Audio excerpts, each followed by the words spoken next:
Hi there, this is Dylis, Guyan, and welcome to the Inspired Selling Podcast, the place where business owners who sell to bigger businesses discover how to attract, convert, and retain more of their ideal clients without any of those nasty, sleazy, pushy sales tactics.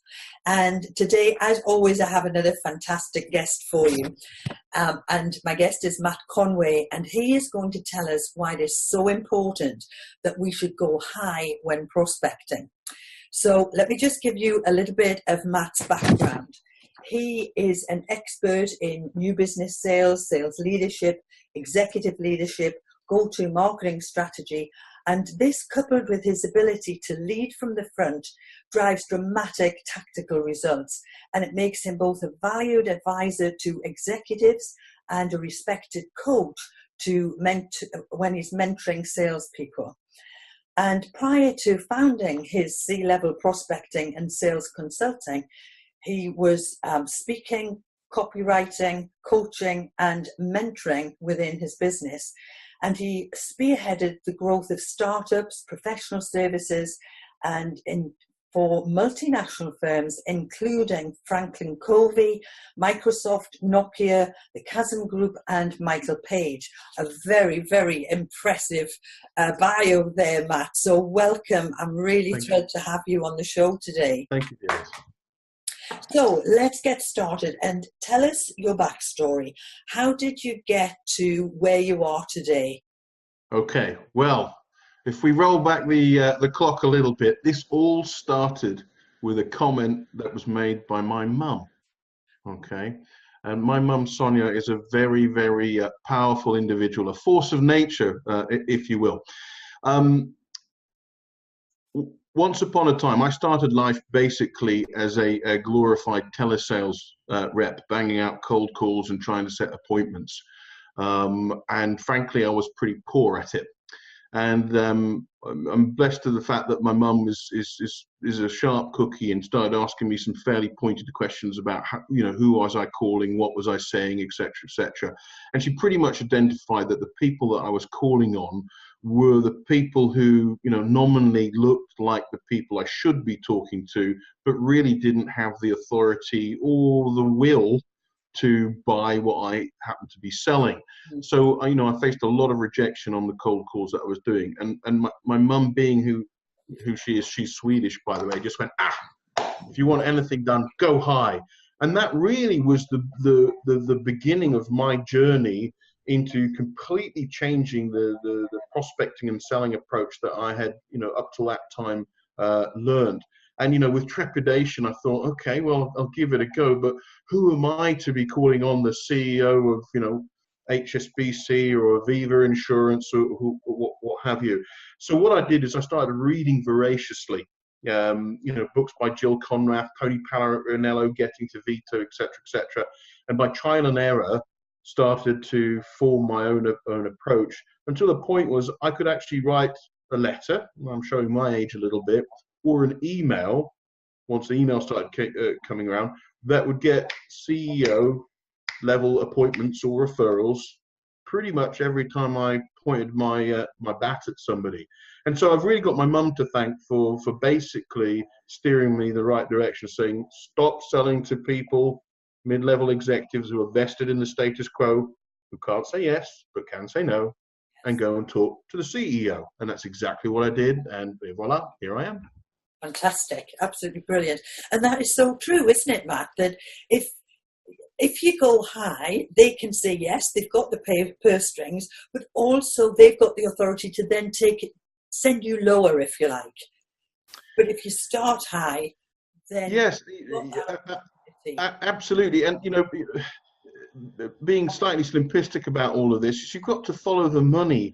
If you build a good relationship with a mid-level person and get to the point where you can ask them, so tell me a little bit about your budget. Is this something that you create, or have you been assigned the budget? Invariably, they'll say, well, no, I actually get assigned a budget every year. I have to make a case for the budget, and, it's either up by 10% or cut by 10% on a yearly basis. So, what you're working with somebody who's working inside a box. They've only got so much. And of course, what tends tends to happen to most people, and of course generalizations are a bit dangerous, but what tends to happen with most people is once they're told, here's what you've got, that kind of limits their thinking. And so even if you've got an amazing solution or service, if it doesn't fit in their box, you're kind of outside of scope. And, you know, even if they want to work with you, they feel that they can't. I think it was the Chasm Group who produced some research that said most budgets at the assigned level, 85% of them are already taken up with existing initiatives, which means if you're coming in with something new, you're fighting for the sort of 15% table scraps that are left over with every other salesperson who's trying to contact that person. So you've got to feel a little bit sorry for that person because they're trying to make the best possible decisions with the tools and resources that they've got, but they've only got 15% left. So your chances are slim, you know, of, you know, you being the right person at the right time. And so, you know, I'm a firm believer that particularly if you've got something new and unique and they haven't done it, you know, worked with this technology, service or product before, you need to go where new ideas, uniqueness is appreciated. And if you think about the buying motivations of a C-suite executive, from a CEO, a chairman, a chief operating officer, a COO, a CFO, an SVP, EVP, they're very much focused towards the future. What do I need to do next to hit my next growth objective? What markets do I need to get into? So they're more, I like to call it abundant thinking versus scarcity thinking. Oh, what can I do with what I've got? Does that make sense? Yes, it does. And yeah. Also at that level, you often come across preferred supplier list, which you may not be on. So when you get to that person who's working within those restrictions, and the restriction of budget and so on, and the restriction of supply, of preferred supplier, it's very difficult at that level to get in. Yeah, absolutely. And funnily enough, of course, I mean, particularly if you're selling a more mature product or service or commodity, often as not, the person that you're, let's say you sell a, I don't know, marketing technology, a digital marketing platform or whatever, and, you know, normally the VP of marketing or the VP of digital, you know, or the director of digital would seem to be the right person to contact. But who do you think made the decision to buy the incumbent that's in there currently? Well, they probably, you know, they were involved in that. And so effectively you as a salesperson approaching that person is basically saying, hey, your existing baby's ugly, choose this baby. Yeah. Not many people like to be told that their baby's ugly. So you're naturally facing resistance from the get-go. And so why attack things head on when you can do a flanking maneuver and talk to somebody who really isn't all that attached to the decision in the first place? Yeah, indeed. So what do you think stops people from going high? Okay. I mean, you know, if we're perfectly honest, Matt, a lot of people are not prospecting enough anyway, and the thoughts of going to a CEO will fill many people with dread. Absolutely, and it's an excellent question. Yeah, so in my mind, there really is two things that stop people from going high. First is your own mindset. You know, what's the story you're telling yourself between your ears? You know, who am I to approach a CEO? You know, they're a CEO because they've got some sort of godlike powers. I've never done the job of a CEO. I wouldn't really know what to say. And all of those are semi-valid. And once you've started prospecting and speaking with CEOs, something funny really happens. And now to the point where I kind of actually dread speaking to mid-level executives because the conversations are so much tougher. Yeah. When you're speaking to somebody who has achieved, you know, the pinnacle of success, they run a business at that level. They're confident. They're confident. They're humble. And they're open to new ideas, and they appreciate people who are proactive and are reaching out, giving them ideas that accelerate time to market, increase efficiencies, reduce risk, and what have you. So the conversations, and I say conversations on purpose, intentionally, you typically have conversations with senior executives, But when you're with lower executives who really don't have the authority to buy, you tend to have sales conversations where you're trying to convince and coerce and, influence and persuade another human being to change what they're doing. And actually, that's what sales is. It's introducing change, behavior and processes to change to behaviors and processes. And as we all know, it's quite difficult to get people to change. Habits are formed. Look at the double chin here. Diet is an example. So the mindset is key. I think people need to dispel the fact that actually talking to a CEO is tougher. It's not. I actually reverse it. It is more tough talking to somebody who doesn't really have the wherewithal to say yes to what you sell, because they get guarded, defensive, ego gets in the way. When you talk to somebody who's like, yep, if you've got a good idea, I'm all ears. It's an abundance versus a scarcity-based mentality. So the first thing is the mindset. And remember, for your audience, if you have something that you believe creates significant value, this isn't about you and your ego. I think Jeb Blount, who's been on one of your podcasts recently, he makes a very good point in his book, Fanatical Prospecting, that actually, if you've got call reluctance, you're focused on your feelings and your ego, and you're not clear on the value that you create, which is a nice segue into point number 2, is that most sales organizations that I've ever worked with have really weak value propositions. Yeah, and they typically sound like this: we are the best, we are the fastest, we are the most cost efficient, we're best of breed, we've been around for 20 years, we've got thousands of clients. We. Stop wee-weeing on your customers. They don't like being wee-weed on. In fact, most people don't like being wee-weed on. And I'm sorry to be crass, but I make the point is that most value propositions have been developed from the we help companies to framework, which immediately makes you the hero. Clients don't want you to be the hero. They want to be the hero. So a much better way of improving your value propositions is to start it from the perspective of, clients like you or clients like XYZ in your space. They were able to achieve these kind of results because they, implement a new process, new behaviors, etc., etc. So messaging, making your clients the hero versus yourself the hero, takes the pressure off you to be, superhuman, and nobody likes a braggart anyway. And whose words are you going to believe? That of a salesperson? Because we come with a certain amount of dirty baggage hanging over our head that, of course, a salesperson would say that. But if you put it in the context of a third-party social proof, it's much more persuasive and much more believable. So did I answer your question? Mindset and value propositions, yes, in my experience. And I think mindset is the first step. I think absolutely. Get your head in the right space and understand that you are just talking to another person. I had a meeting with a CEO just about a few weeks ago, and we were talking about success levels, and he said, you really achieved a lot and so on. I said, well, yeah, thank you, but I haven't achieved your status of CEO. And he said, Dylis, don't be fooled. He said, I know a little about a lot of things. Yes. And that really resonated with me. And I thought, you're absolutely right. And he as a CEO was focused on the bigger picture. Right. He wasn't interested in the minutiae of things.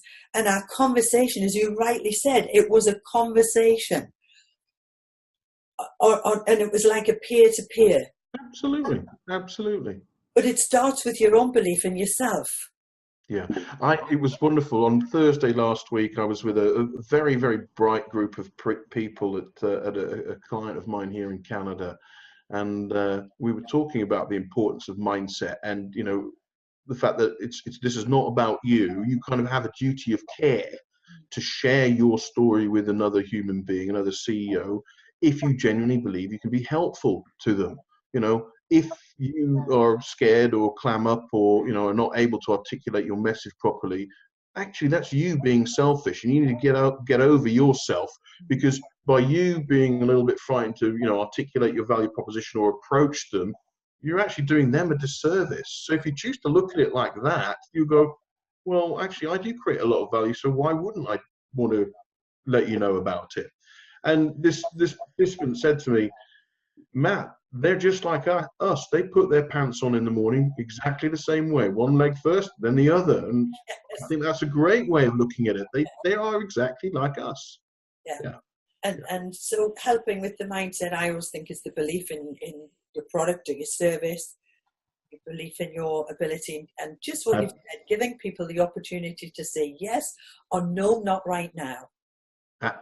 Absolutely. And the fact is, I think if you get a yes, that's fantastic, and if you get a thanks but no thanks, that's actually also a fantastic way of beginning a sales cycle, and it can actually be executed in exactly the same time frame, because if somebody's taking the time to give you a thanks but no thanks, there was something in your message there that piqued their interest, and they're giving you let's call it an unconscious knee-jerk reaction of, thanks, we're good. And we can talk about how you execute a law of reciprocity approach to turn no thanks into a yeah, I'll meet with you maybe on a further podcast when we have a bit more time. Yeah. Right. So mindset first, and then this strong value proposition. So talk to us about this value proposition, because I know we're both aligned with this in terms of grabbing somebody's interest or grabbing their attention. Yeah. By mentioning either a trigger event or some research that you've carried out that's very relevant and very personal to their business. Absolutely. I mean, research shows that the more personalized and researched your approach will be, the higher your success rate will be. People don't care until they know how much you care. Is an adage that we used to use at Franklin Covey when I worked at Franklin Covey. And when you've shown somebody that you've done your homework and that your message to them speaks to a relevant and timely trigger event, something that's either internal or an external event, which effectively puts them into the market to buy what you sell. It's a question of timing. Coupled with a strong value proposition that is outcomes or impact orientated. My definition of a value proposition is a specific and measurable outcome and result that they can expect to achieve should they decide to work with you, because others like them have achieved similar results. Okay, so when you with confidence can say, Dylis, I understand from speaking with, Bob, or, I read in the Financial Times recently that where you shared your stated objectives with this, I'm reaching out with one or two ideas to share with you, which others in your space like XYZ companies, have shared that they achieved these kind of results, when they decided to, hire me, work with me, use my services, etc. And, here's what they have to say. If you're looking to achieve similar results, let me know when a good time to talk. I'm available Monday at 11, Tuesday at 12. Look forward to our conversation. It really is as simple as that. And yet nobody does it. I know. And the difference between that you've just said there, that example you've given us, and somebody saying, oh, I work for XYZ company and we provide you with this sort of, like if it was me, for example, my name's Dylis Guyan, I work with sales teams and I have these training programs and this and that and the other. Nobody's interested. It's just finger on the delete. So what? Who cares? Not interested. The question you need to be able to answer in your recipient's mind is, why should I change and why now? Yeah. So why now is addressed in your trigger event, and why change basically is showing the sort of before and after scenario and the gap. Yeah. So you basically pick, I call it waving my pink magic wand. if you could do one thing, and wave my pink magic wand, what does the future look like? And if you were able to do that, what would that allow you to do tomorrow that you can't do today? So you're creating this gap of where they are today and where they are tomorrow, and leveraging social proof by peers or companies that they aspire or admire to paint that picture for you. It's the equivalent of me saying, Dylis, I'm going to be super cheesy here, folks, so please excuse me, but it's like me going, hey, Dylis, you've got to meet me. I'm, Matt Conway. I'm 6'1". I've got blue, limpid pools in which any woman would be glad to drown herself in, right? That's my t-shirts. Yeah, exactly. That matches exactly. What's more, is it me telling you how gorgeous I am, or if you hear it from somebody else going, you've got to meet Matt Conway, smashing guy, handsome to boot and whatever. It's much more believable when it comes from somebody else. And by the way, I was making a point there, folks. I don't really believe that, but okay. It's much more believable when it comes from another person. Yeah. So you use those kind of, references or social proof from others to do your storytelling for you. And another episode, we can talk about why storytelling reaches the unconscious brain versus you telling people how wonderful you are hits the conscious brain and their built-in gatekeeper. Topic for another day, perhaps. We're booked in, that's for sure. So let's just put ourselves in the shoes of an SME, yeah, bigger businesses, and has never really thought about or have approached a CEO. And they think, right, well, this all sounds great, Dylis, in theory, but in practice, first of all, how do I find the CEO? And how do I get his details to get in touch with him? Okay. So I'll let you in on a little secret. Part of the reason why I love prospecting to CEOs is because I'm lazy. Okay. It takes far more time and effort searching on LinkedIn, using web directories or, sales intelligence services to find the director of this or the VP of that or the manager of this, that, and the other. When if you just go to the company's website, there will be an about section, which will have executive team. And guess what? There is the CEO's name.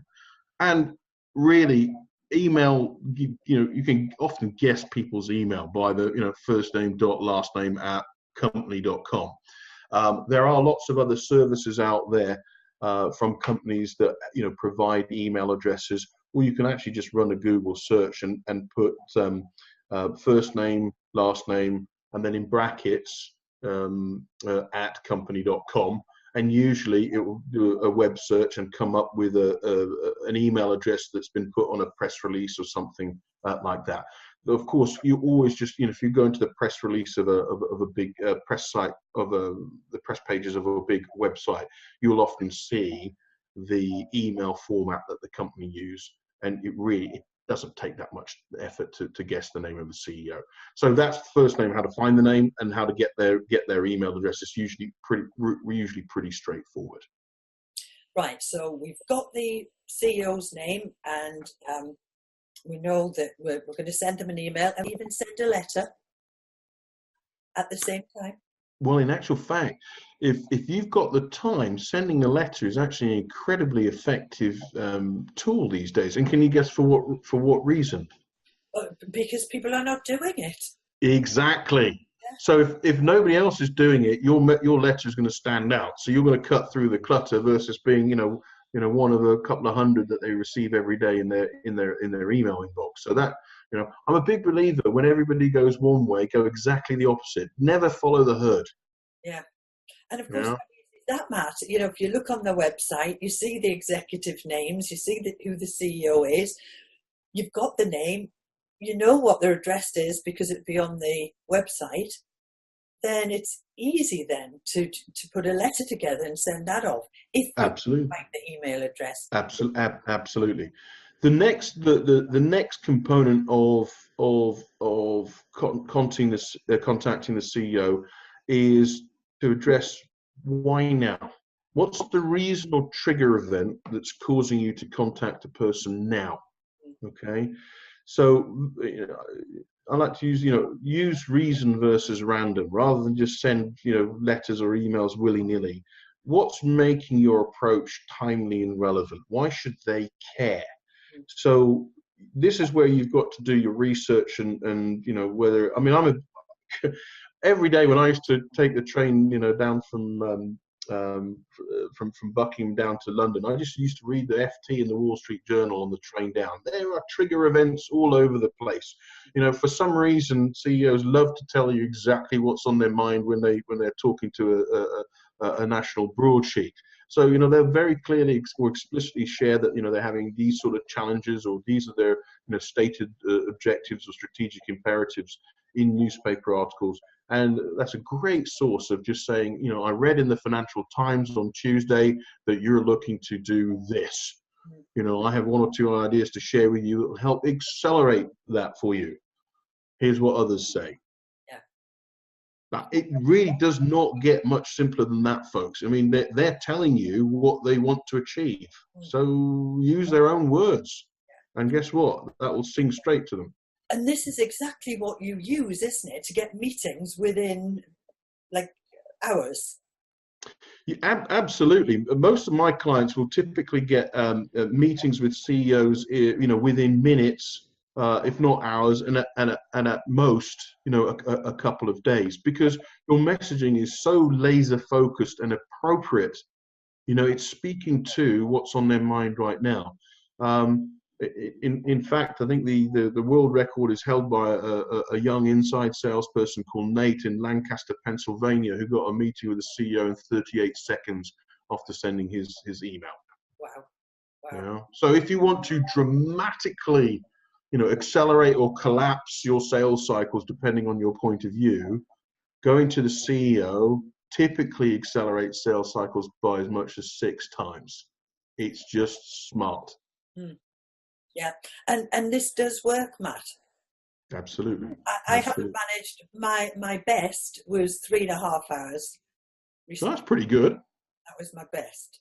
Well, when you compare that to most when people are prospecting to mid-ranking executives, you know, they're having to do anywhere from 7 to 15 touches of emails, voicemails, you know, mail shot drops and what have you, and it's taking weeks or months to get an appointment with a mid-ranking executive. What sort of difference do you think it could make to a business if salespeople are getting meetings in 3.5 hours, a couple of days, 12 minutes, 7 minutes, 26 minutes? We're talking about a sort of a delta level transformation in terms of time to engagement. Yeah. And because you're talking to the people who can say yes or no, and I'd rather get to know sooner versus later, you're talking to people who can say yes. You're probably in there by yourself.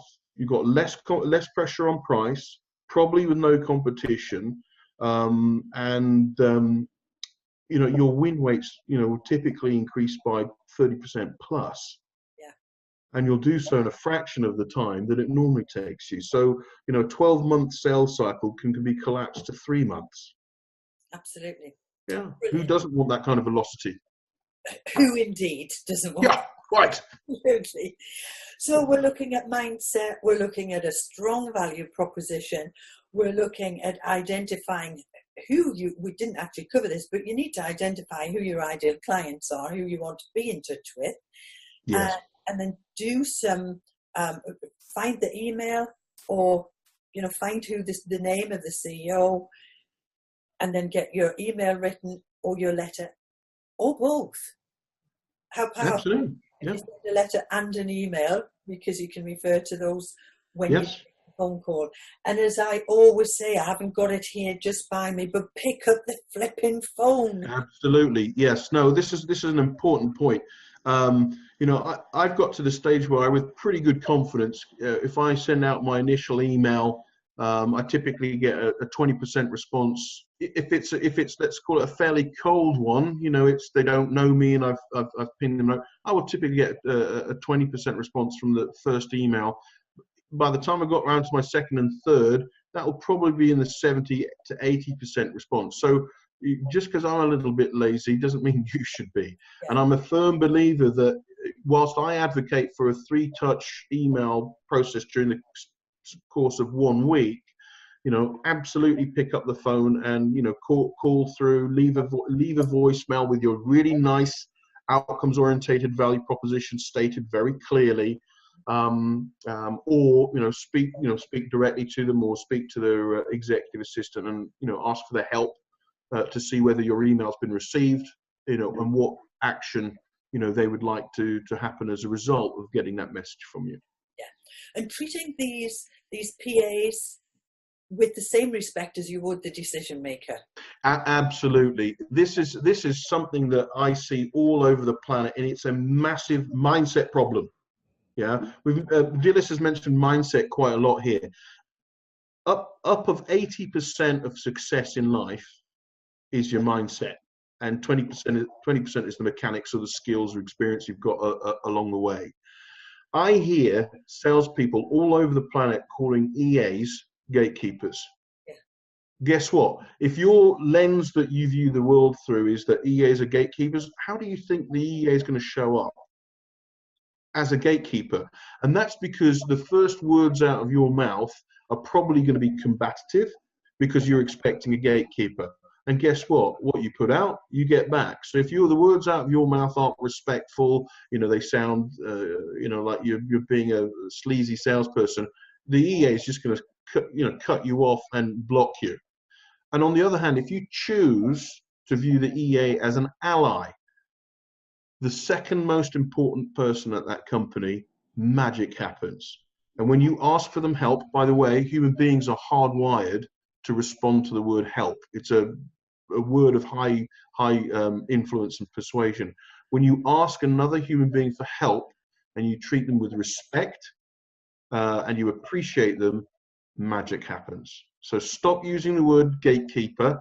It's sabotaging your efforts, and start using the word ally instead. Marvellous. Really, really great point there, Matt. Thank you. Thank you so much. This has been really so insightful. So if people want to get in touch with you, how can they do that? Okay. The best way to get hold of me is by email, funnily enough, matt@matthewconway.com. All right. So that's Matthew with 2 T's. Or if they want to call me, I'm in Canada. So you need to dial +1 647 402 2096, and that's my mobile phone, and I would be happy to help anybody if I can. And your website, Matt? Is matthewconway.com. Brilliant. Thank you so much. It's been such a pleasure talking to you, and I look forward to our next one. Absolutely, Dylis. Thank you very much. Thanks a lot. Bye for now. Take care. Bye-bye.